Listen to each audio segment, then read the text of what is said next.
Hi అండి, నమస్తే. Welcome back to my YouTube channel. ఈరోజు వీడియో సింపుల్గా ఎలా రెడీ చేయాలో చూసేద్దాము. అది బ్లౌజ్ కోసం అయితే రెడీ చేస్తున్నాను. ప్రిన్సెస్ కట్ బ్లౌజ్కి బౌ మేకింగ్ చేస్తాను అనమాట. నిలువుగా 10 సెంటీమీటర్స్, అడ్డంగా 6 సెంటీమీటర్స్ తీసుకున్నాను. మెజర్మెంట్స్ 1 ఇంచ్ అటు ఇటు అయినా పర్వాలేదండి. యాక్యురేట్ మెజర్మెంట్స్ అని ఏమి ఉండదు.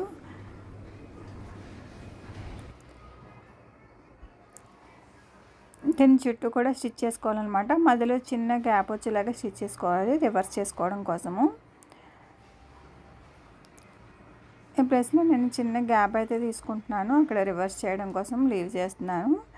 ఇంకా చుట్టూ స్టిచ్ చేసుకుంటాము ఓపెన్ మొత్తం కూడా.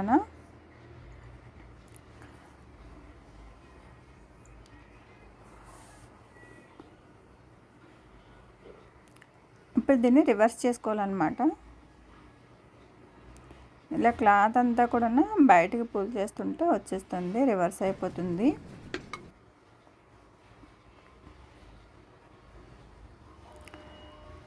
ఇప్పుడు గ్యాప్ దగ్గర స్టిచ్ చేసుకున్నాను.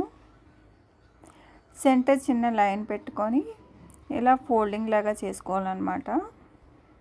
ఇప్పుడు దాన్ని స్టిచ్ చేసుకుంటే సరిపోతుంది, లేదా మనం శుద్ధి దారంతో కూడా కుట్టుకోవచ్చు. ఇప్పుడు ఒక చిన్న క్లాత్ తీసుకొని దాన్ని ఒకవైపు స్టిచ్ చేసుకోవాలన్నమాట. దీన్ని పైపింగ్ లాగా రివర్స్ చేసి పెట్టుకోవాలి.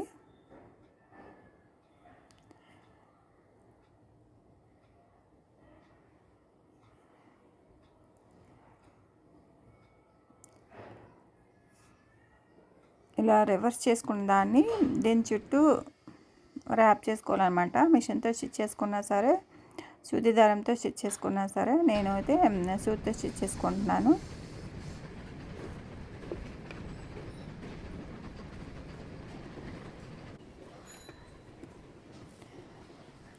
ఇప్పుడు ఇంకా 2 పీసెస్ తీసుకున్నాను. నిలువుగా 8 సెంటీమీటర్స్, అడ్డంగా 3.5 సెంటీమీటర్స్ వచ్చింది.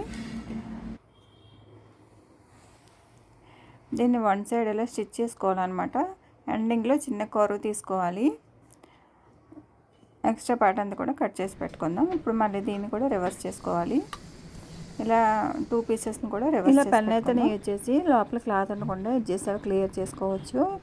లెంత్ ఎంత అనిపించి చిన్న పీస్ అయితే కట్ చేసేసాను. 2 అటాచ్ చేసుకొని మనం ఫ్లవర్ డిజైన్కి అటాచ్ చేసుకుంటే బాజు అయితే రెడీ అయిపోతుంది. ఇప్పుడు దీన్ని మనం బ్లౌజ్కి స్టిచ్ చేసుకుంటే బ్యూటిఫుల్ డిజైన్ రెడీ అయిపోయినట్టే. వీడియో కనుక నచ్చితే లైక్ చేయండి. ఇంకా మా ఛానల్ సబ్స్క్రైబ్ చేసుకున్న వాళ్ళంటే సబ్స్క్రైబ్ చేసుకోండి. Thank you for watching.